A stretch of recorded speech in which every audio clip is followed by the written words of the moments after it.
he ordered the fugu at 9:47 in the evening, already knowing he would get the best table by the window. He was wrong about one thing. The table by the window would be the last decision he ever made in that life. His name was Chung Min Jun, and in his 41 years on Earth, he had turned the art of control into something close to religion. The maitre d' personally escorted him to his seat because Chung Min Jun's tips equaled a clerk's monthly salary. The penthouse on the 47th floor had its lights on before he arrived because the smart home system knew his schedule better than any secretary ever could. The Italian leather briefcase in his hand cost $4,200 and held a contract for a company worth $2.3 billion a year. He took his first bite at 10:03 and felt a faint numbness in his fingertips. He blamed fatigue from a 12-hour meeting and reached for his wine. By 10:11, the numbness had climbed to his lips, and he set down his fork with the same calm he used when signing dismissal orders. The waiter said something, but the words arrived like a signal through heavy static. Tetrodotoxin blocks the sodium channels of neurons with near-absolute efficiency. Chung Min Jun knew this because he had once read about it in a business magazine, the kind of fact that sits in memory without purpose until it becomes the last fact you ever need. He fell from his chair at 10:14 in the evening. The last thing he saw was a white tablecloth looming above him, like the edge of the world. The darkness that followed was not frightening. It was simply final, like the last line drawn across a balance sheet. There was no pain at all, and that was the only thing that surprised him. Light came before sound, and sound came before pain. The pain, when it arrived, was dull and total, as if someone had turned him inside out and reassembled the pieces in the wrong order. He was lying on something hard and cold, and the air smelled of damp earth and pine needles and something else he could not yet name. He opened his eyes and saw the crowns of trees 20 meters overhead, the kind that do not grow in any park in the city where he had lived for the past 8 years. He sat up slowly, checking each part of his body, the way one checks an expense report after a quarterly audit. Hands, present. Legs, present. Mind, operational. That was already better than he had expected, given the last thing he remembered. But the body was wrong in a way that took him a full second to process. It was his body, but it looked no older than 25, even though he had turned 41 in March. He touched his face and found cheekbones sharper than the ones he was used to seeing in the conference room mirror. His $3,000 suit had vanished, replaced by something coarse and gray, resembling a construction worker's overalls. He stood and assessed the perimeter in 9 seconds, because assessing the perimeter is the first thing a man accustomed to controlling his environment does. Dense forest, no paths visible from his position. Somewhere to the right, behind the tree line, he heard a metallic clang. He classified it immediately as a weapon or a tool in motion. Chung Min Jun smiled quietly. He had died at 10:14 in the evening in an upscale restaurant. Yet here he stood, alive, in an unfamiliar forest, which meant the rules had changed, but the most important thing had not. The most important thing was himself. They came from 3 sides at once, and he recognized the encirclement tactic immediately. 4 women in leather armor, spears leveled, each moving with a precision earned through years of training rather than luck. The tallest stood about 6 feet and looked at him the way one looks at a problem already solved before anyone speaks. He identified her as the leader, not by insignia, which he hadn't yet learned to read, but by the way the other 3 kept a distance of exactly a step and a half from her. She spoke something sharp and brief in a language he did not know, but the tone required no translation. He raised both hands, palms forward, because that gesture means the same thing in any coordinate system where people kill each other with spears. She repeated the phrase and added a gesture toward the forest behind her. The meaning of that gesture also required no dictionary. Chung Min Jun lowered his hands and walked in the indicated direction at the same measured pace he had once used approaching quarterly reports before a board of directors. They thought they were escorting a prisoner. They did not know he was already counting his steps between the trees and tracking direction by the position of the sun. He looked 25 years old and had been in this world for precisely 0 days. But in his mind, he carried 16 years of corporate warfare and not a single lost takeover. That was enough to start with. The camp came into view after a 2-kilometer walk. He counted 37 steps between the outermost guard posts before the gate even opened. A palisade of sharpened logs, roughly 4 meters high, enclosed a perimeter he estimated at 300 meters along its outer edge. 2 sentries at each corner post, at least 8 soldiers on the outer ring alone, not counting any inner reserve.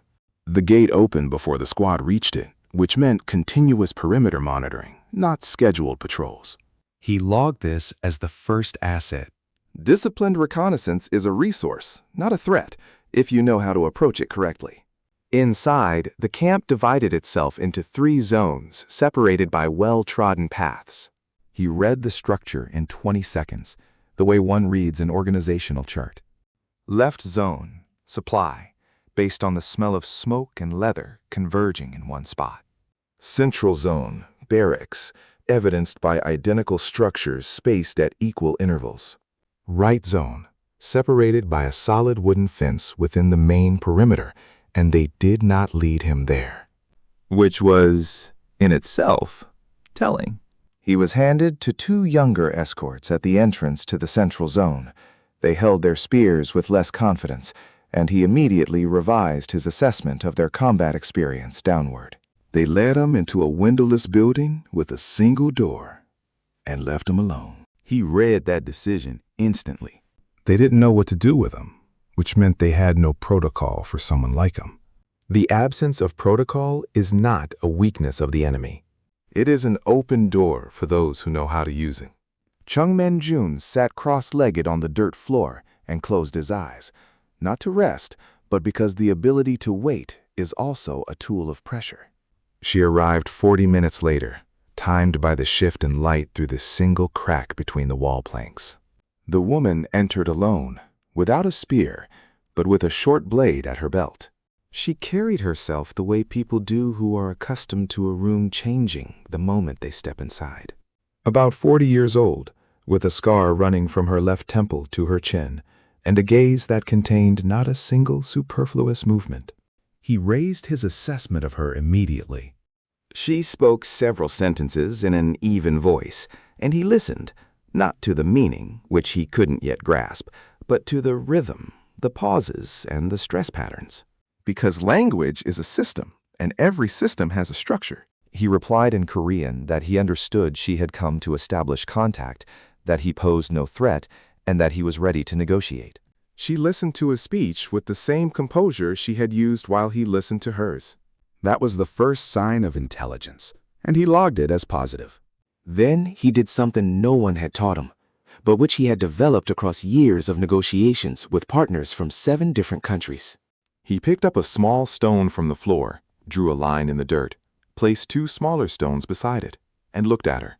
She stared at the diagram for 4 seconds without changing her expression. Then she added a 3rd stone to his drawing, to the left of the first 2. He smiled quietly because she had just told him the camp had at least 3 points of importance in the outside world. He added a line between his stone and her outermost stone and made a questioning gesture, holding her gaze. She replied briefly, and he didn't catch the words, but he understood.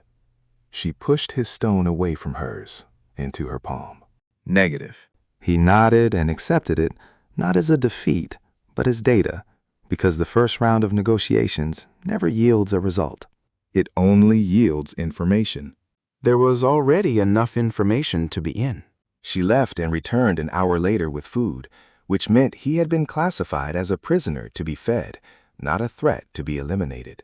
In the corporate world, the difference between those 2 statuses was called the difference between acquisition and liquidation.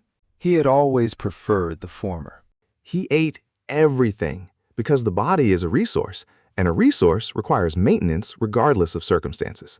He lay on the dirt floor in the darkness, and the structure he always built during his first day in a new environment was already taking shape in his mind. Current assets: a young body with capabilities not yet tested in action, but one that moved more easily and quickly than the 41-year-old frame he had left behind. 16 years of strategic planning, structural analysis, and negotiating with people who had wanted to destroy him and failed. A woman with a scar who had come alone without a weapon, which meant she had her own interest in the contact. A camp with discipline and resources under external pressure he hadn't yet seen, but already knew existed from the number of sentries along the perimeter. The liability was one, but significant. He did not know the language, the rules, the name of the woman with the scar, or what lay behind the right fence. Chung Min Jun closed his eyes and set an internal deadline. 3 days to accumulate enough words for his first real conversation. 5 days for initial integration into any new structure, and he had no intention of lowering his standards just because the scenery had changed. He had been dead, and then he had been reborn, and neither event had changed the only thing that mattered, the way he thought.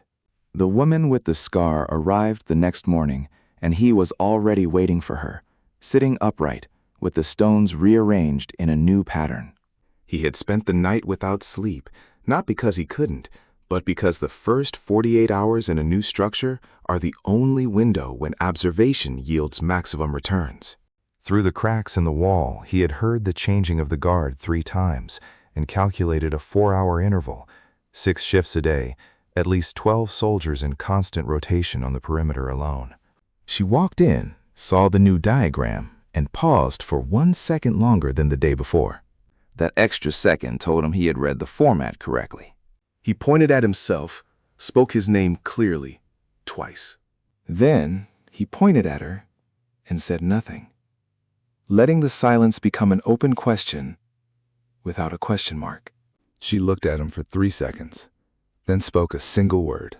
He repeated it immediately, matching her intonation exactly. She corrected his pronunciation with a short sound. Zoe. He repeated the name again, correctly this time, and she nodded, not in approval, but in acknowledgement of fact. That distinction mattered to him. He pointed at the wall and looked at her, and she produced a word, and he stored it in memory alongside the image of gray timber and the glints of morning light. They worked like this for 40 minutes, and he accumulated 23 words, sorted by category in his mind, the way he once sorted budget items by priority. Nouns first, because nouns are the backbone of any language, and without them, everything else is noise. So Yi was patient and precise, and never repeated a word more than twice, which told him she was accustomed to teaching people who were expected to absorb on the first attempt. He revised his assessment: commander, advisor, or someone who held both roles simultaneously. And in any structure, that combination is where the real center of decision-making lives. By the 3rd day, he had 91 words and could construct 3-element phrases she understood without asking for clarification. She came twice a day now, staying longer each visit, and he read her growing engagement as a sign that her own interest in the exchange was increasing. On the 4th day, she brought a young woman of about 20, carrying a tablet of finely crafted leather, covered in symbols he recognized immediately as writing. He labeled the young woman as the scribe and committed her function to memory before learning her name, because function always clarifies faster than identity. So Yi pointed from the symbols to him, and he understood without translation. They wanted him to learn to read, and this radically changed his assessment of the situation. Teaching a prisoner to read makes sense only if you plan to use him as something more than a prisoner. He took the tablet with both hands, with care that signaled respect for the object and for the one who had brought it. So Yi's expression shifted by a fraction of a degree. The writing system was syllabic, not alphabetic, with 47 basic characters, which he determined in 8 minutes after flipping through the entire tablet. 47 basic elements is fewer than the number of KPIs in an average quarterly report. He had been working with such systems every 3 months for the past 12 years. On the 5th day, he asked for paper and charcoal, using 7 words and 2 gestures. So Yi brought them personally, and a request answered by the person you made it to is its own kind of status signal. He sketched the camp from memory, the perimeter, the 3 inner zones, the gate positions, the corner posts, all reproduced with the precision of someone who had deliberately memorized every step along the path from the gate to this building. So Yi looked at the diagram in silence for a long time. He waited without adding anything, because silence after a strong move is also a form of pressure. She took the charcoal and added 4 points outside the perimeter, marking them with short lines from different sides, and spoke a single word he already knew. Enemy. 4 points on 4 sides. That explained the number of sentries, explained the discipline, and explained why they needed someone who could think rather than merely hold a spear. He picked up the charcoal, drew a line from the center of the camp to one of the 4 enemy points, placed a small cross beside it, and looked at her. She replied with a word he didn't know yet, and he repeated it with a questioning tone, turning his ignorance into a request. She spoke it slowly and added a gesture indicating number or multitude. He committed it to memory as priority vocabulary for the next lesson. Then he set down the charcoal, straightened, and looked at her with the same expression he had once used before presenting terms that partners couldn't refuse. 6 words in her language, assembled from what he had gathered in 5 days, delivered with rough pronunciation and imperfect stress. I know how to defeat them all. She froze. For the first time in 5 days, her expression truly changed. So Yi left without answering, and that was the best possible response, because people only walk away to think when they have heard something worth thinking about. He spent the rest of that day with a tablet and charcoal, tracing characters and constructing grammatical structures from everything he had accumulated. Language was coming together slowly but surely, and that was what mattered, because language is not a tool for communication. It is a tool of power, and he had always known the difference. On the 6th day, 4 fully armed women arrived instead of So-yi and gestured for him to follow. He stood without question, because a summons is also information. They led him out of the building for the first time in 6 days. He squinted against the light, but continued counting steps and noting details, because habits do not switch off simply because the lighting changes. In full daylight, the camp turned out larger than his nighttime estimates. He revised his perimeter calculation from 300 meters to 420. They led him toward the right zone, the one with the inner fence, and he noted this without outward reaction, but inwardly raised its priority to maximum. The gate was opened personally by a woman he was seeing for the first time, and he understood immediately that she was not simply a commander of higher rank than So-yi. She was a woman of about 50, whose bearing had been shaped not by training, but by decades of absolute power over people accustomed to obeying. Her armor was metal rather than leather, with engraving he didn't have time to read. She carried no visible weapons, which meant she had no need to display them. So Yi stood 2 steps behind and to the left, which settled the hierarchy without a single word needing to be spoken. The woman in metal armor spoke, her voice even and soft, and that was precisely why all 4 guards behind him tensed simultaneously. So Yi translated into the simplified language they had been using in their sessions, and he assembled the meaning from familiar words the way one compiles a report from scattered data. You said you know how to defeat the enemies, and these are words many have spoken, and after these words came a test, not a reward. He nodded once and waited, because interrupting someone who had just laid out the conditions was a mistake he hadn't made in 30 years. The next phrase was harsher. If his words proved empty, his value to the camp would drop to 0, and 0 assets were not kept here. 0 assets meant something other than a prison. That required no translation. He looked directly at the woman in armor, unhurried, and spoke a single short sentence in her language, with the pronunciation he currently possessed. I need a map and 3 days, and then I will tell you where your enemy is weak. His accent was rough, but the structure held, and she heard it, because her gaze shifted by the same fraction of a degree he had learned to recognize. The map arrived 2 hours later, rendered not on paper but on tanned leather, marked with symbols and lines indicating terrain, roads, and settlements. He spread it across the floor of the building, lay on his stomach beside it, and began reading it the way one reads the financial statements of a company one intends to acquire. The first thing he saw was that the camp stood at the intersection of 3 natural routes, which explained immediately why the enemy was pressing in from 4 sides rather than 1. The second was that one of the 4 enemy points was separated from the camp by a wide river, identifiable on the map by the characteristic bend in the contour lines. Crossing that river during the rainy season is a logistical problem that cannot be solved by a cavalry charge, meaning that point would only strike during the dry season.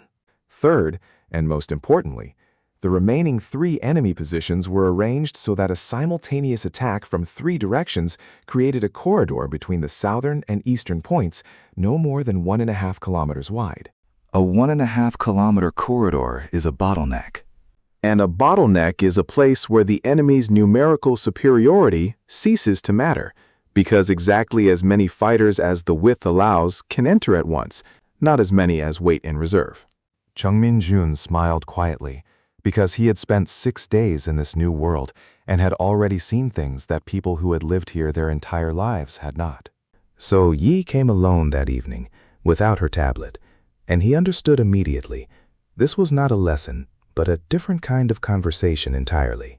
She sat on the dirt floor across from him, without ceremony, and he read that as a gesture toward equality, or nearly so. She spoke slowly, and from her words, he assembled the following meaning. The chieftain wants to know why the stranger is helping and what his true price is. He realized the woman in metal armor was the chieftain and committed it to memory as established fact. He replied in her language, using every word at his disposal, filling in the gaps with gestures and diagrams drawn on the ground. It took 7 minutes. He had no army, no land, and nothing but the knowledge of how to build victory from what already existed. He did not offer this knowledge for free. So Yi listened without moving, then asked a single 2-word question he knew perfectly well. What is the price? He answered without hesitation, because he had been thinking about it for all 6 days. Freedom of movement within the camp, access to maps, and the right to speak directly with the chieftain after the first proven victory, without intermediaries. So Yi repeated his terms aloud, weighing each word separately, then stood and left without another word. He lay on his back in the darkness and stared at the ceiling, and the first real strategy was already assembling itself in his mind. They thought they were bargaining with a stranger, asking for a favor. They did not know he had just laid the foundation of the first deal in a new world. The reply came in the morning through the scribe, whom he now knew by name because So Yi had spoken it upon entering the room. Timing. The girl entered with a new tablet and the expression of someone carrying out a task that hadn't been fully explained to her, and that too was information. He read the message slowly, assembling characters into syllables and syllables into words, and it took 4 minutes, which was slow but sufficient for his first independent reading in a foreign language. The conditions are partially accepted. Freedom of movement within the camp is granted immediately. The rest to follow once his analysis proves its practical value. He nodded, stood, and walked toward the exit. Kim Aim clearly hadn't expected him to move so immediately. She was taken aback for a second, and it was the only moment of confusion he had ever seen in her. He stepped out of the building on his own for the first time in 7 days, and paused at the threshold for 30 seconds. Letting his eyes and body adjust to open space. Kim Aim followed 2 steps behind, and he realized she had been assigned as an escort, not a guard. The difference between those 2 statuses was fundamental. He spent the first 2 hours of his freedom methodically surveying the camp, moving slowly, stopping often, appearing to simply look around. In reality, he was updating and refining the mental map he had built from 7 days of indirect observation, comparing it against the physical facts now in front of him. The barracks housed between 120 and 140 soldiers at current occupancy, a combat unit roughly 1.5 times smaller than his initial estimate based on sound and shift rhythm. The supply area held approximately 3 months of provisions at current consumption rates, a figure he arrived at from the size of the storage structures and the number of workers moving through them. The forge was operational, producing and repairing weapons on site rather than relying on external supply, which raised his assessment of their self-sufficiency significantly. Kim Aim remained silent throughout, and he was beginning to appreciate that silence. People who know when to be quiet are worth more than those who fill silence with words. He stopped at the south wall and stared at the palisade for a long time. Kim Aim finally broke and asked a question he understood completely. "What are you looking for?" He answered with a single word: weakness. After lunch, served to him by the communal fire rather than inside the building, he asked Kim Aim to take him to So Yi. She did so without delay. So Yi met him in a structure that turned out to be something between a headquarters and a working office, judging by the maps and tablets arranged on a low table. He let his gaze rest on the maps 1 second longer than necessary, then pulled himself back, because showing interest before earning the right to do so is a negotiation error. He took the seat she indicated. They looked at each other in silence, and in that silence, there was already a conversation. The phrase he had been preparing since morning came out clean and direct. He needed data on the enemy, specifically on the southern and eastern positions, because the corridor between them was a place where 1 precise strike would be worth 10 imprecise ones. So Yi listened, looked at his diagram on the edge of her desk, and replied with something he only partially caught but understood enough.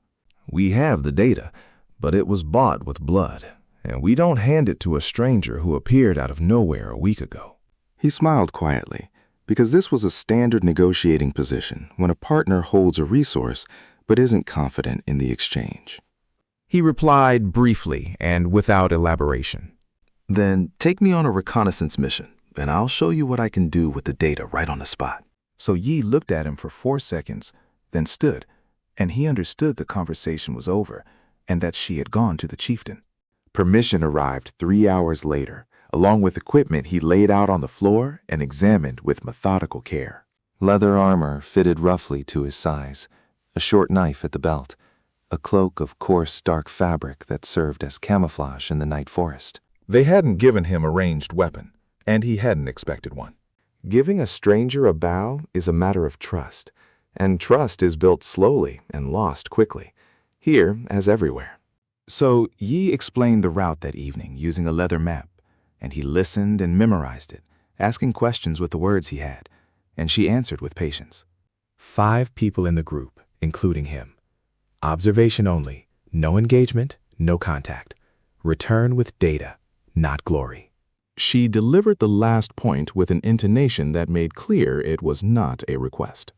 He nodded and did not explain that he had never performed heroic acts alone. Solitary heroism is the worst possible method for achieving results. Results are achieved through systems, not on impulse, and he had been building systems his entire life. The group set out at 4:40 in the morning by his internal clock, which he had reset over 7 days of observing the camp's lights and rhythms. So Yi led, setting a pace that most city managers could not have maintained for an hour. His new body kept the rhythm without complaint. 4th in the column was a warrior he was seeing for the first time. 5th was Kim Aim, with a tablet strapped to her belt, which confirmed her role on this mission as documentation, not combat. The forest was dense and damp, and smelled exactly as it had in the first minutes after his rebirth. He noted this without sentimentality, as a simple fact of the terrain. So Yi moved off-trail, navigating by trees and landforms, and he walked 3rd, studying her directional choices and memorizing the logic. Because the logic of an experienced tracker is also a system that can be learned. 40 minutes later, she raised her hand, and the group stopped simultaneously, without a spoken command. Years of rehearsed coordination, not weeks. She pointed ahead and down, and he moved to the edge of a small ridge, lay flat, and saw what he had been seeking on the map for 2 days. The corridor was real, and it was precisely as he had calculated. And that first moment of hypothesis confirmed against reality always produced the same feeling. Others called it satisfaction, but he called it structural verification. The enemy's southern camp sat about 800 meters to the left, smoke rising from the fires, figures moving at the edge of visibility. The eastern camp was farther, roughly a kilometer to the right, detectable only by the smell of smoke and the ambient sound of a large encampment that cannot be confused with forest silence. The corridor between them was 1.5 kilometers wide. Running through it was the only road wide enough for a large detachment to move in formation. And that road was open. Completely, inexplicably open. No ambushes, no observation posts, no patrol activity whatsoever. It was such an obvious error that he checked his observation 3 separate times before accepting it as fact. So Yi lay down beside him and looked in the same direction. He whispered one word and pointed at the road. Empty. She nodded, and in that nod was the weariness of someone who had seen this emptiness for months without knowing what to do with it. He watched the road for 3 more minutes, and the final structure of the strategy, which until that moment had contained a single unconfirmed variable, settled completely into place. The variable was confirmed. The strategy was complete. They observed for 2 hours, and during that time, he counted everything countable. The southern camp rotated patrols every 2 hours, 3 fighters per perimeter section, 18 guards across 6 daily shifts. The eastern camp was quieter and demonstrably less disciplined, confirmed by irregular movement patterns and one patrol that arrived 20 minutes late for its shift. In 2 full hours of observation, not a single moving object crossed the road through the corridor in either direction. 2 camps without regular communication between them are not a unified army. They are 2 separate fists that do not know what the other is doing and cannot coordinate a real-time strike. Chung Min Jun lay on the wet grass of the ridge in leather armor with a knife at his belt and not a single billion to his name, and he smiled quietly. He had spent 8 days in this world. He already saw how to win it. On the return walk, So-Yi moved beside him rather than ahead, and he noticed the change in position immediately and read it correctly. She asked a question drawn entirely from his active vocabulary. You saw what you were looking for. He answered without a pause. I saw more than I was looking for. She was silent for half a minute, then asked what exactly he had seen that they had missed during all those months of observation. He answered in short phrases, filling in the gaps with gestures drawn in the air with his finger, and she listened, her face growing steadily more still, which, in people of strong character, signifies not indifference, but maximum concentration. 2 camps without communication. That is not strength, it is weakness. A strike down the corridor between them at the right moment splits their army into 2 halves that cannot help each other. So Yi paused for a second in the middle of the forest, and he saw in her eyes what he had sometimes seen in his best analysts, the look of someone who had finally understood the diagram. She walked on and said nothing. But the pace of her step had changed, and he knew how to read such changes. The camp met them at noon, with the chieftain waiting personally at the gate to the right zone, a signal that required no interpretation. So Yi reported quickly, and he stood nearby, hearing the structure of the report through its rhythm and the chieftain's reactions to specific phrases. The chieftain looked at him twice during the report, and both times it was a look of reassessment rather than observation, and the difference between those 2 was fundamental. When So-Yi finished, the chieftain spoke a single phrase and pointed at him, and So-Yi translated without pause. Tomorrow morning, he will speak directly with the chieftain. This is not a request. Chung Min Jun nodded with the same expression he had once worn when accepting board meeting invitations that were themselves a victory before the meeting began. He had gained direct access to the chieftain on the 9th day. 4 days ahead of his own internal deadline. They thought they were granting him an audience. They did not know he was already preparing a presentation that would change the way they were fighting this war. He was woken an hour before dawn. Though he hadn't been sleeping, he never slept before important negotiations, a habit he'd held since the age of 28. Kim Aim brought clean clothes and new leather armor, bearing no signs of prior use. He read that signal immediately, You are dressed as a participant in the conversation, not a prisoner being interrogated. In his past life, that distinction had been called the difference between a partner and a target for elimination. He dressed methodically, checked the knife at his belt, not as a weapon, but as a piece of equipment that signals its wearer has the right to carry it, and walked out before Kim Aim had a chance to call him. The right zone opened without escort, only Kim Aim 2 steps behind, and he entered, and finally saw what the inner fence had been concealing. Neither a headquarters, nor an armory, nor a sanctuary, but something halfway between a war council and a place of significance, judging by the maps on the walls and the repetitive symbols he couldn't yet fully read. The table in the center was large and low, covered in a map 3 times more detailed than the one he'd been given, and he allowed himself a single second of direct gaze before shifting his attention to the people in the room. The chieftain at the head, 7 women on either side, their ages ranging from roughly 35 to 60, each bearing the posture of leadership, measured not in years, but in decades.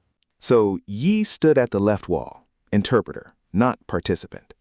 A deliberate reduction in status for the duration of his presence. The chieftain spoke his name for the first time, and her pronunciation was precise, which meant she had prepared for this conversation separately. He bowed exactly as much as he would bow to a superior in the corporate culture he himself had built, a culture that never required humiliation as a condition for respect. He sat where she indicated and placed his hands on the table with palms facing up. In any context, that gesture means the absence of concealed weapons, both literally and figuratively. The chieftain spoke, and Soi translated. You are a stranger, without kin, without land, and without an army, proposing a strategy of war to people who have been fighting here longer than you have been alive in this world. On what grounds? He smiled quietly, because this was a standard opening in negotiations, where the stronger side asserts superiority before the substantive discussion begins. He replied in her language, slowly and clearly, filling in the gaps through Soi only where the sentence structure would collapse without the missing word. He said that the foundation was not lineage or land or an army, because all of these could be lost and gained, and none of them was the true source of victory. He said the foundation was the ability to see structure where others saw only events. And he has seen that structure in their war across 9 days of observation.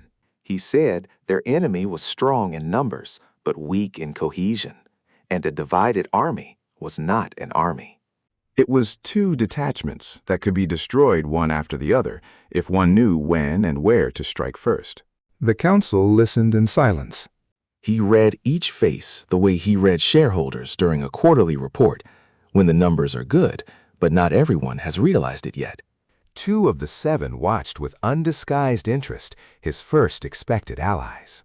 3 held professional skepticism, the kind based on experience rather than prejudice, and he knew exactly how to work with that. 2 looked at him with an expression he recognized all too well. They had already decided he was wrong before he began to speak. It was precisely people like that who had caused him the most trouble in his past life, and he had learned how to move past them without losing momentum. The chieftain raised her hand. He fell silent immediately, because knowing when to stop is more important than knowing how to speak. She issued a single instruction. Show it on the map. He stood, walked to the table, and picked up the charcoal lying beside the map, as if placed there deliberately. Perhaps it had been. He found the corridor in 4 seconds. He already knew where to look. He circled it with 1 line and marked 2 points for the southern and eastern enemy camps. Then he drew an arrow through the corridor, placed a cross at its center, and said 1 word. Here. He placed a 2nd cross west of the first, a 3rd north of both, and stepped back, 3 points forming a triangle around the corridor. He explained in simple words and gestures. These were ambush positions that would seal the corridor from 3 sides simultaneously. A strike through the corridor at the moment when both enemy camps were pressing against the Amazon camp's perimeter would cut their supply and communication lines at once and turn a coordinated attack into 2 isolated units without support. The silence in the room lasted 7 seconds, and he counted them. One of the 2 interested advisors spoke briefly. The chieftain replied with a single word, and the advisor fell silent. The chieftain studied the map, studied his 3 points, then raised her gaze to him. That look was an assessment of a different order than anything that had come before. She spoke, and So Yi translated, each word falling into the silence like a separate object. If his plan failed, it would cost lives. And life here was not an abstraction. Someone was responsible for each one. That someone would be him. Chung Min Jun looked directly at the chieftain and replied with 2 sentences he had been preparing since the previous evening. The plan would not fail, because it was built not on luck, but on a structure he had personally verified. And structure does not lie.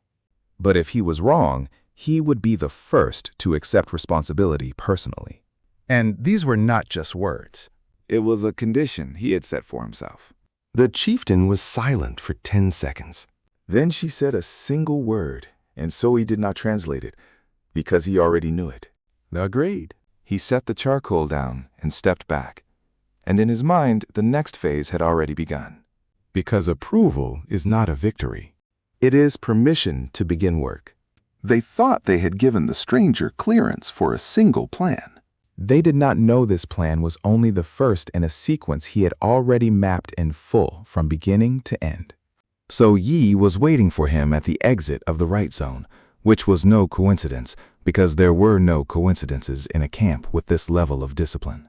She told him the chieftain had appointed her his supervisor for the duration of the operation's preparation. He remembered the word for supervisor immediately and moved on. Walking toward the headquarters building, he asked the question that had been in his mind since he first saw the detailed map on the council table.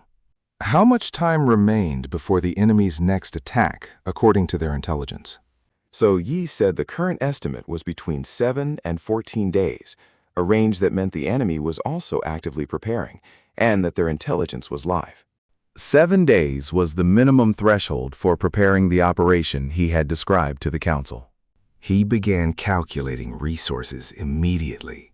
120 fighters in camp, minus 12 on permanent perimeter duty, minus a command reserve he estimated at 10% of total force, leaving an operational group of approximately 96 for an operation requiring 3 simultaneous ambush positions.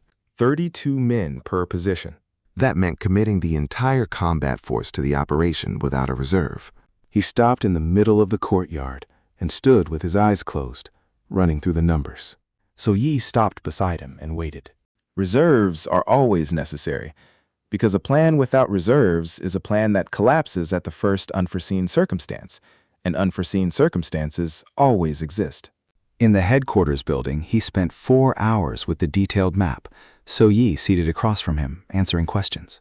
He asked them quickly and precisely, without wasting words on courtesy, because courtesy in this context would be a waste of time. The terrain of the corridor had a slight elevation on the northern edge, and he placed his first ambush position there, transposing it mentally from the map into a 3-dimensional model of the ground. The elevation provided 300 meters of visibility in both directions along the road, meaning an observer at this point would see enemy movement before that movement entered the engagement zone of the 2 lower positions. He explained this to So Yi through diagrams, and she added details about the terrain that she knew from personal experience, things no map could hold. They worked like this for 3 hours, and by the end of the 3rd hour, he had not an abstract diagram, but a concrete plan with positions, routes, and time intervals. So Yi looked at the final version and said it was the best plan for defending the corridor she had seen in 3 years of war. He didn't respond, because accepting praise in the middle of work is a waste of time on emotions that can be experienced after the result. Kim Aim appeared in the doorway, and he noted that her gaze sought So Yi's approval before she stepped fully inside. She hadn't come on her own initiative. So Yi nodded. Kim Aim entered and placed the tablet on the table. It contained a list So Yi had compiled while he worked. 24 female warriors proposed for the first ambush group on the northern hill. He read the list, looked up, and said a single word. Not enough. So Yi said these were the camp's best fighters, and that quality outweighed quantity in an ambush. He shook his head and drew a diagram showing that the position on the hill served 3 simultaneous functions, and each function required a dedicated group that would not be pulled away by the others. Surveillance and signaling, minimum 6. The holding line blocking the road below, minimum 10. A reserve group to cut off retreat, minimum 8. 24 fighters for a single position, which meant his original estimate of 32 per position was not too high, it was too low. So Yi stared at the diagram in silence, then said she had only 120 combat-ready soldiers, and the math didn't add up. He smiled quietly, because the math always adds up if you frame the question correctly. He took the charcoal and redrew the operation, removing the 3rd static ambush point and replacing it with a mobile reserve of 20 who would not hold position but move on signal from the observers. A mobile reserve costs more to manage, but demands fewer fighters in fixed location, and more importantly, it creates in the enemy's mind the impression of a 3rd force that does not exist. Which is itself a tactical instrument. So Yi looked at the new version, and he could see her running the calculation internally. He waited, because a good strategist must verify the plan for herself rather than simply accept it at face value. She asked 3 questions in sequence. He answered each without pause. After the 3rd answer, she fell silent, and he understood. There were essentially no more objections. She looked at him and uttered a single word that was not a question. You. He would command the mobile reserve. He set down the charcoal and straightened, and in his mind the coordination plan was already laid out by time intervals and signals. They thought they were assigning him a role in their operation. They did not know he had just taken the only position in the plan that gave him maximum control over the outcome. Dawn on the 9th day brought fog, and he was in the courtyard before anyone else, because he wanted to see the camp in a state where people hadn't yet assumed their daytime roles. The sentries were visible only as dark silhouettes through the mist, and he looked at them and thought that a silhouette on a guard post and a fighter in open terrain were 2 different people, and the operation would reveal the difference. So Yi appeared 20 minutes later and told him the chieftain had given him 3 days to prepare the groups. Not a gift, an ultimatum. 3 days is less than proper preparation requires, and more than nothing. And he accepted it as a given, because resource constraints are not a reason for complaint. They are a condition of the task. The first ambush group gathered at the central campfire half an hour later, 24 female warriors who looked at him with an expression he recognized immediately. It was the expression of people who had come because they were ordered to, not because they believed. He worked best with an audience like this. Distrust is an honest starting point. He did not give a speech. Speeches are for people who have already agreed, and these had not. A speech here would be a waste of breath on sound. He asked, so Yi, to translate 1 phrase and 1 phrase only. Show me how you currently take up an ambush position. The eldest of the 24 gave a short command, and the group spread across the courtyard in 19 seconds. He watched, counted, and memorized. After 2 minutes of observation, he had everything he needed. The positions were good by instinct, but poor by system. Each warrior had chosen cover individually, without accounting for her neighbor's observation sector, creating blind spots that an experienced enemy would find in under a minute. He approached the first position, stood beside the warrior, pointed to a spot 20 meters to the left, and said 1 word. There. She looked at him with a distrust that had not yet turned to hostility, and he held her gaze for exactly as long as necessary. She moved. He worked through all 24 positions, relocating 8 of them, then stood at the center and demonstrated. Now every fighter could see her neighbor's sector, and together they covered the entire courtyard without a single blind spot. So Yi watched from the wall and did not intervene. That was the right choice. The eldest approached him afterward and asked through So-yi how a stranger knew ambush positioning if he had never held a spear. He answered without pause and without defensiveness. I don't know how to hold a spear, but I know how to see what the enemy doesn't see, and that is worth more than a spear. The eldest looked at him for 3 seconds, then turned to her group and spoke something brief. He didn't catch the words, but he understood the tone, neutral, which in this context was better than hostile.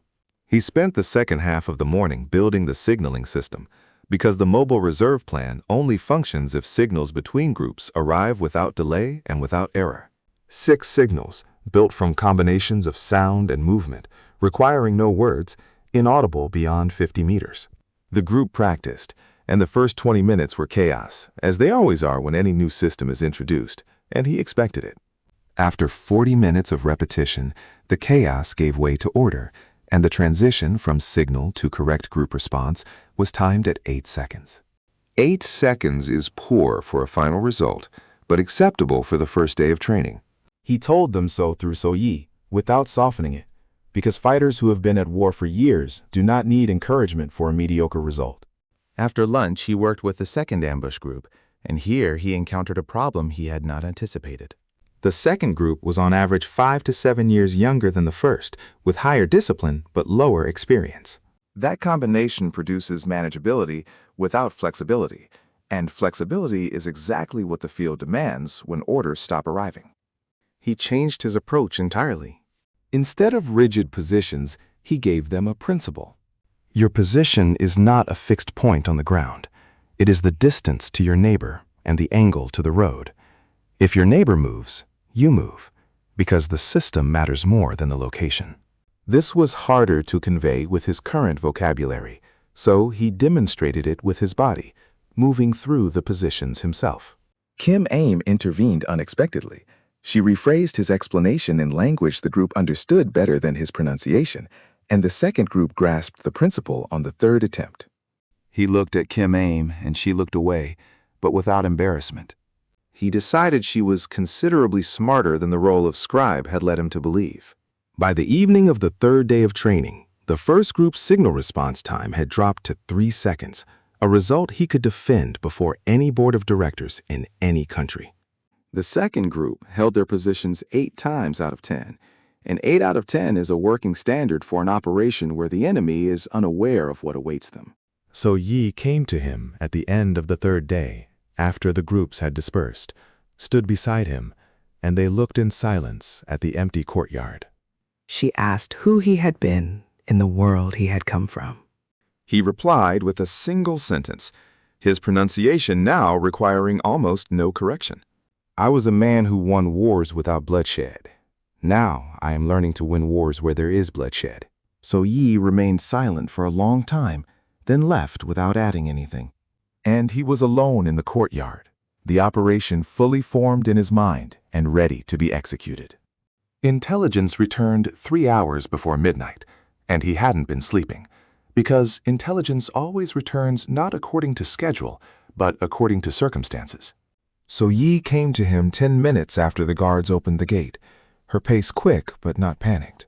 He noticed that difference immediately. Panic breaks the rhythm.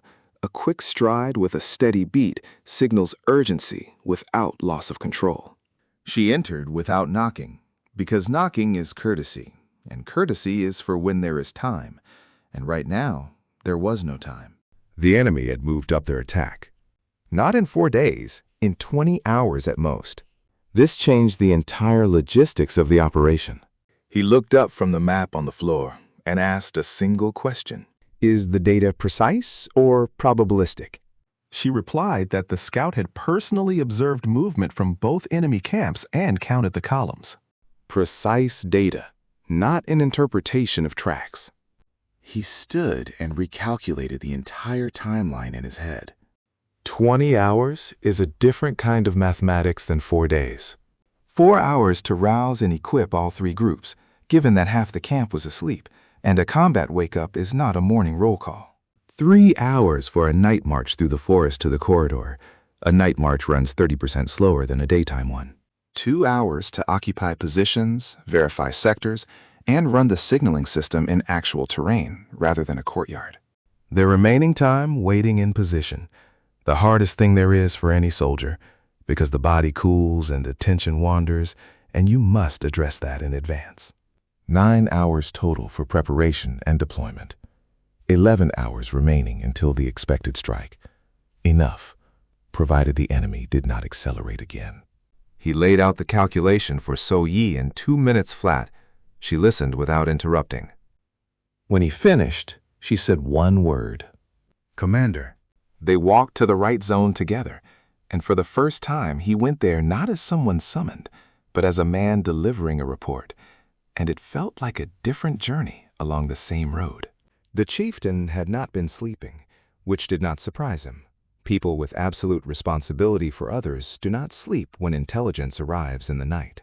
She listened to So-Yi and watched him while she spoke, and when So-Yi finished, the chieftain addressed him directly for the first time without an intermediary. Her question was short, and he understood it without translation. Does your plan still hold under these conditions? He answered in her language, directly and without embellishment. The plan holds if we leave in 2 hours, not 4.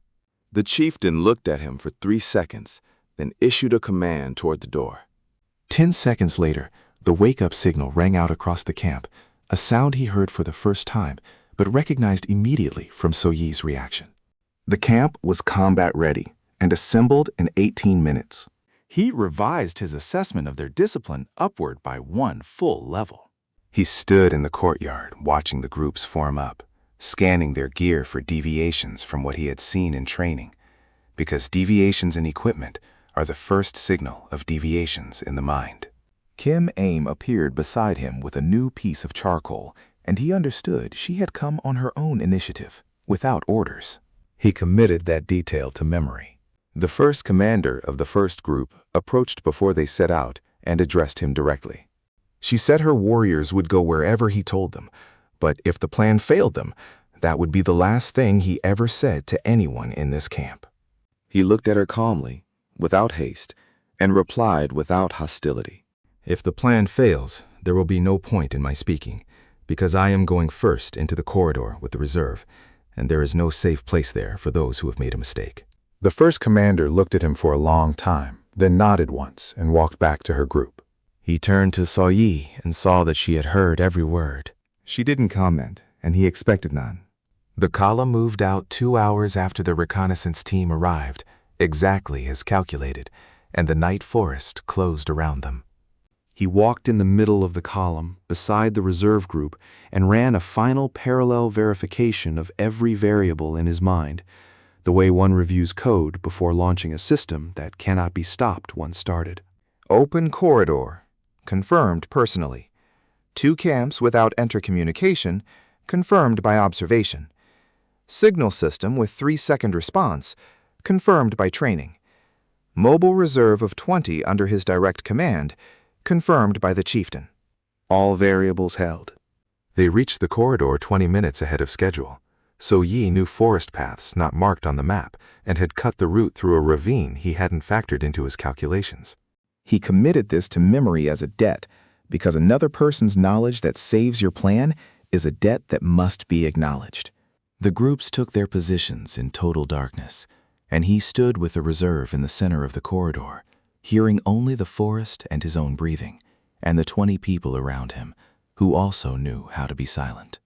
The eastern sky was beginning to lighten, roughly 2 hours until dawn, and dawn is when attacking armies begin their advance.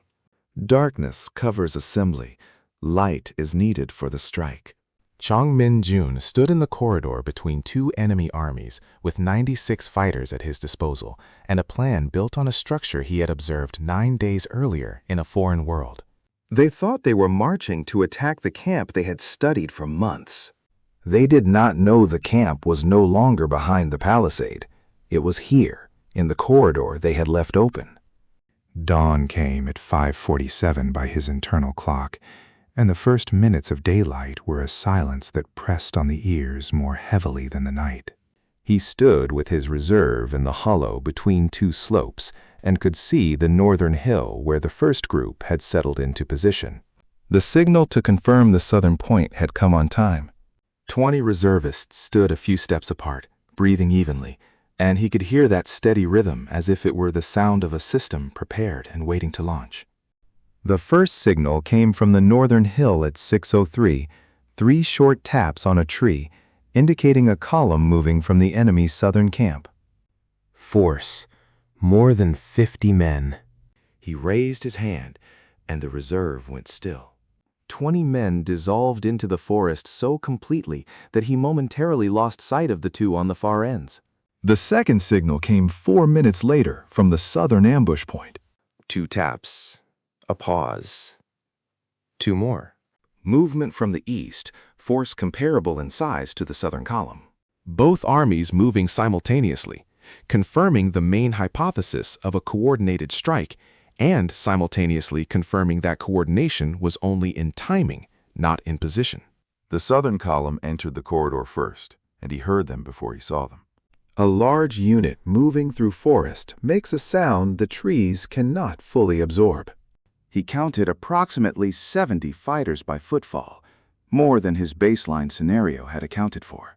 He recalculated the force ratio in 8 seconds. 70 against 24 in the northern ambush is a poor ratio for open combat, and an excellent ratio for an ambush, because an ambush fundamentally changes the mathematics.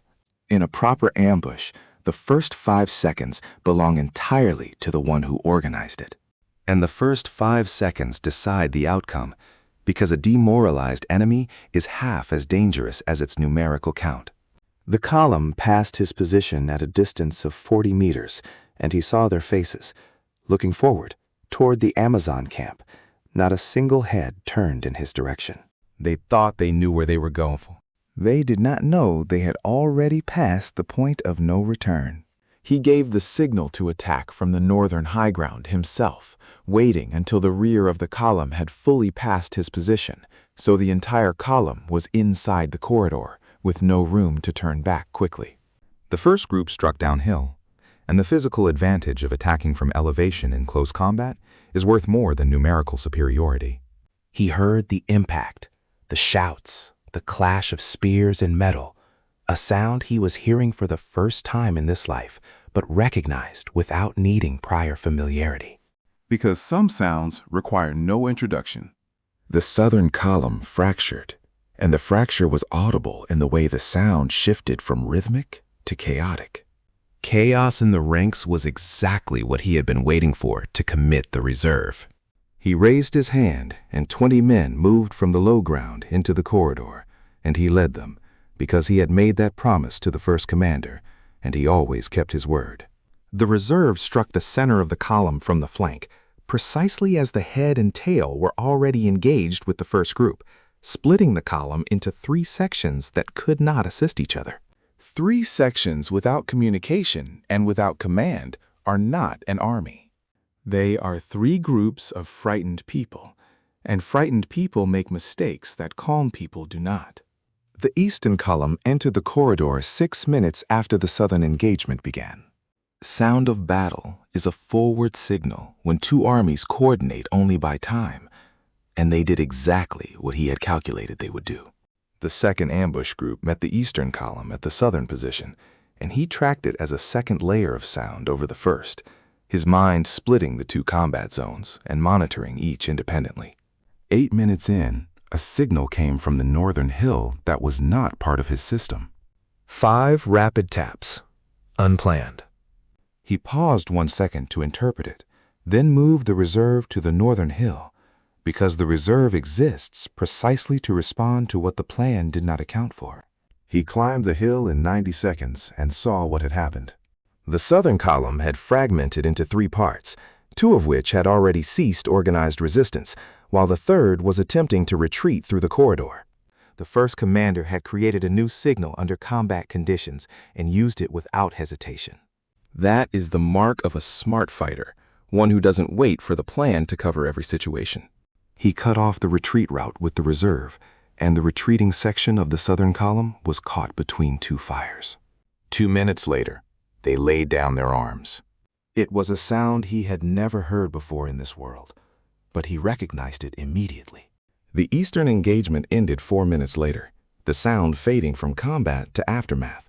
A different kind of noise, one he did not know how to process and had no intention of pretending he did. So Yi appeared beside him on the raised ground. He hadn't heard her climb, and they both looked down the corridor in silence. The silence lasted long enough to become an event in itself. She spoke in her language, which he now understood almost completely. It worked. Chung Min Jun looked at the outcome, exactly as he had calculated it, 9 days into a foreign world, and replied with a single sentence. Structure always works if you see it correctly. So Yi added nothing, and that was the best possible review. The return to camp took 3 hours instead of 2, because victory carries a weight that defeat does not, and that weight consists of prisoners, the wounded, and trophies that must be carried. He counted casualties by eye as they marched, because the official tally would come later, but a preliminary assessment was needed immediately for the next decision. The first group, 3 wounded, none killed. Better than his planned acceptable losses against a 70-24 ratio. The second group, 2 wounded, 1 killed. He committed this to memory, not as a statistic, but as a fact, carrying a weight different from statistics. 1 killed is not a percentage of total force. It is a person who had a name, a person he did not know. And he understood the difference only here, in this world, where death was not a line in a risk assessment report. There were 23 prisoners being led in the middle of the column, and he watched them and thought that prisoners were a resource most commanders underestimated, because they saw them only as a burden. But prisoners are information, and information is the next plan, and the next plan is always more important than the current victory.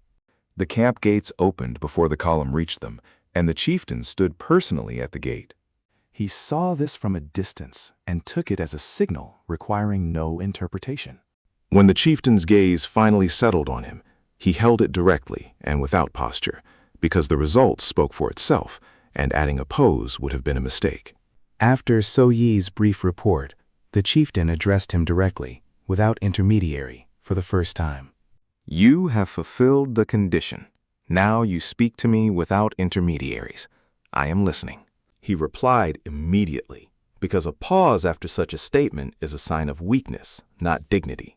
First, the wounded and the prisoners, because the next conversation will be better once the urgent matter is settled. The chieftain looked at him for 1 second, then nodded. He understood he had just passed a second test that had never been announced. He checked on the wounded personally, not because it was expected, but because a commander who does not see his own wounded loses something that cannot be restored through victories. He understood this difference only here, in a world where his decisions affected people, not companies. The first commander stood outside the field shelter and watched him enter. He stopped before her and said a single phrase in her language. Your new signal worked. You created it under fire. That is worth more than any training could have provided. She looked at him, and in her expression was something he sometimes saw in his best subordinates when they received recognition they had not expected from someone they had not yet trusted. She spoke her name, a choice she made in that moment, unprompted, and he repeated it correctly. She nodded and walked back to her warriors. He went in to see the wounded. The prisoners were housed in the same windowless building where he had spent his first 7 days, and he noted the symmetry without sentiment, simply as fact. He asked So Yi to arrange a private conversation with them, and she agreed, after a pause that indicated the request fell outside standard protocol, but did not clearly contradict it. He entered the prisoners' quarters alone, sat on the floor facing them, and waited a full minute in silence before speaking, giving them time to observe him and draw whatever conclusions they would. Then he addressed them slowly and clearly in the Amazon language, knowing some would understand it, because enemies who share a border for years always learn each other's tongue, at least partially. I am not your enemy today, and I do not represent the people who captured you. I have questions. You may or may not answer. That is your choice. A captive spoke after a long silence, and another translated into the Amazon language, confirming his hypothesis about bilingualism. A translator among prisoners was an asset he hadn't planned to find this quickly. The conversation gave him 3 facts that changed the shape of everything. First, the 2 defeated camps were not the whole enemy army. They were a vanguard. The main force was 2 days' march to the north, numbering approximately 300 men. 300 against 120 is a ratio that cannot be resolved in a corridor. The first victory was not the close of the deal. It was the opening of negotiations. Second, the enemy was not after Amazon land. They were after a specific resource behind the right fence, inside the inner perimeter. He would finally learn what was there.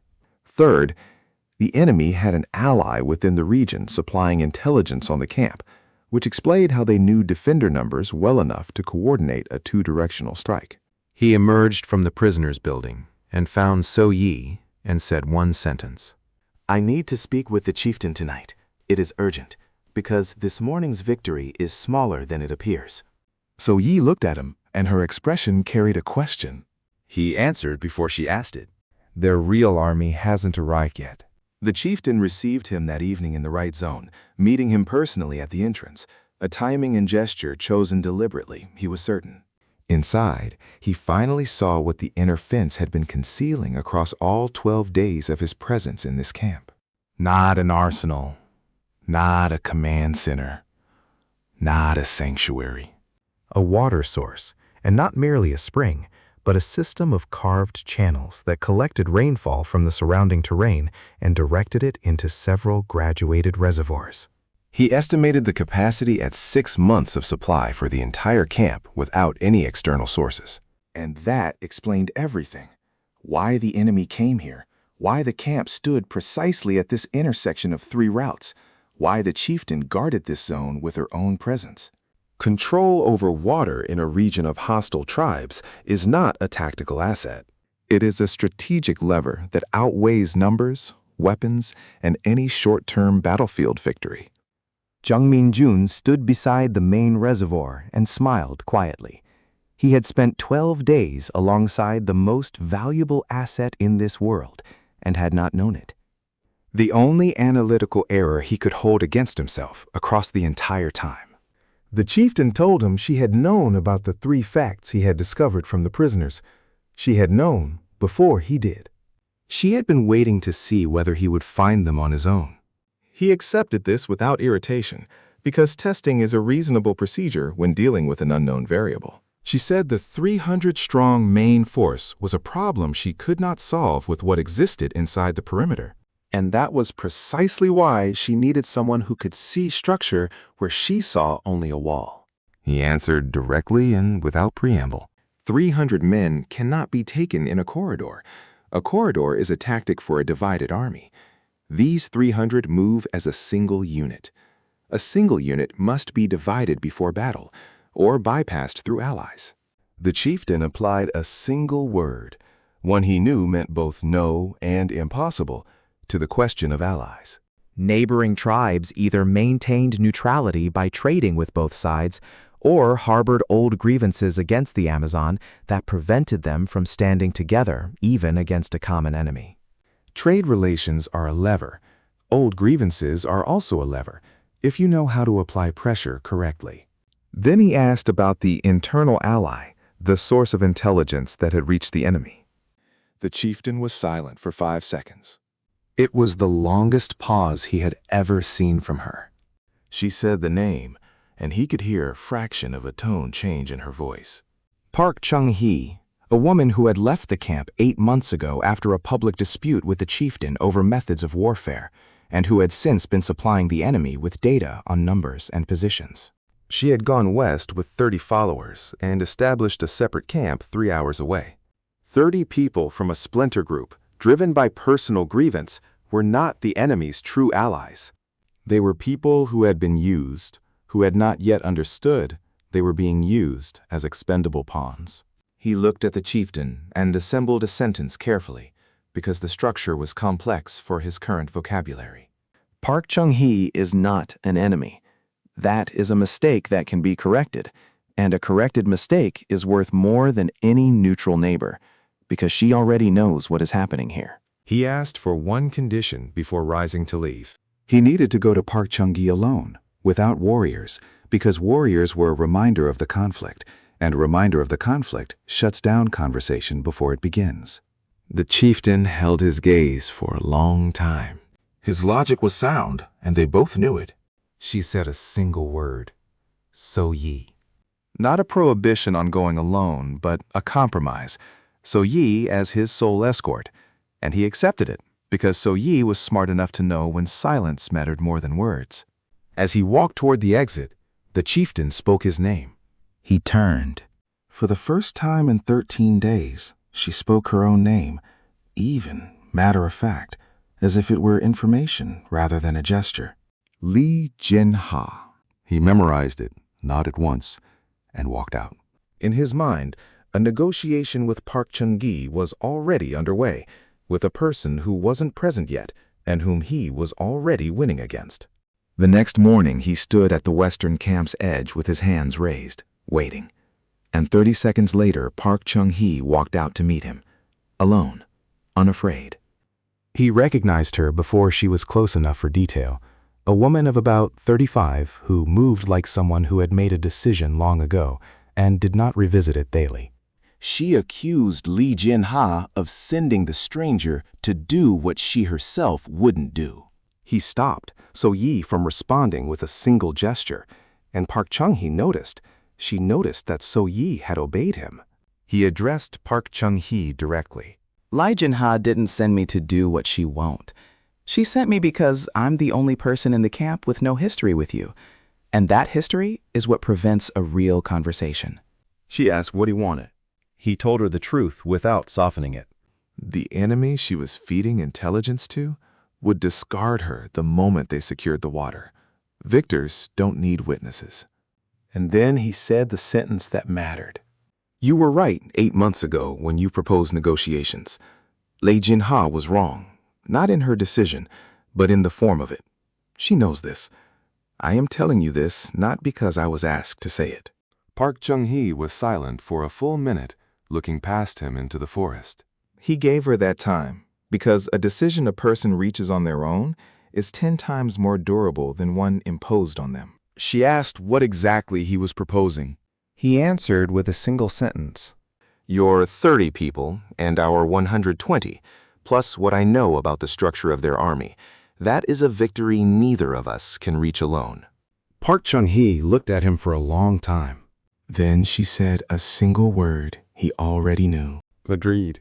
When all the necessary people finally stood in one room, Lee Jin-ha, Park Chung-hee, So Yi, the council, and the force of 150 combined, he presented the final plan without preamble. The terrain 8 kilometers north of the camp formed a natural 300-meter narrowing between 2 rocky ridges, a bottleneck that would turn 300 men into a column that could only enter at the pace the terrain allowed.